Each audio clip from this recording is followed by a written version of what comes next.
May tatlong uri ng gulay na kapag tumubo o nagkaroon ng usbong ay hindi naligtas kainin.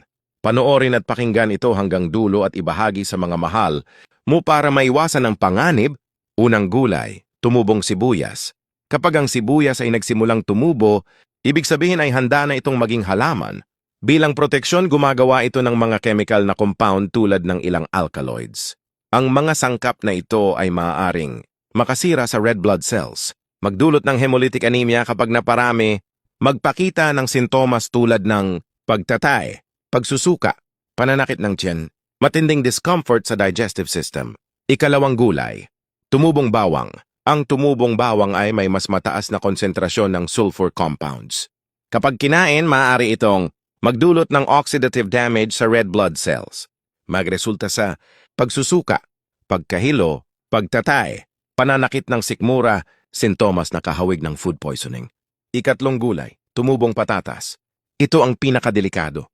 Huwag na huwag kang matutokso na tanggalin lang ang usbong at kainin ang patatas. Kapag tumubo ang patatas, naglalabas ito ng glycoalkaloids lalo na ang solanine, chaconine. Ang mga kemikal na ito ay maaaring magdulot ng matinding pagduduwal at pagsusuka, pagtatay, pananakit ng tiyan, at sa malalang kaso, hilo. Sakit ng ulo, hallucinations, pinsala sa nervous system, tamang pag-iimbak para maiwasan ang pagtubo. Iwasang ilagay ang sibuyas, bawang at patatas sa refrigerator. Bagamat malamig doon, may halumigmig at moisture mula sa ibang gulay at prutas na nagpapabilis ng pagtubo. Mas tamang paraan, itago ang mga ito sa mesh basket o mesh bag.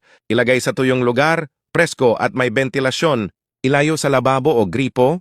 Maaring isabit ang bawang at sibuyas sa kusina kung saan tuyo at walang moisture. Paalala, hindi lahat ng maliit na usbong ay agad nakamamatay. Pero mas ligtas na huwag nang kainin ang mga gulay na malinaw na tumutubo, lalo na ang patatas. Mas mabuti ang mag-ingat kaysa magsisi.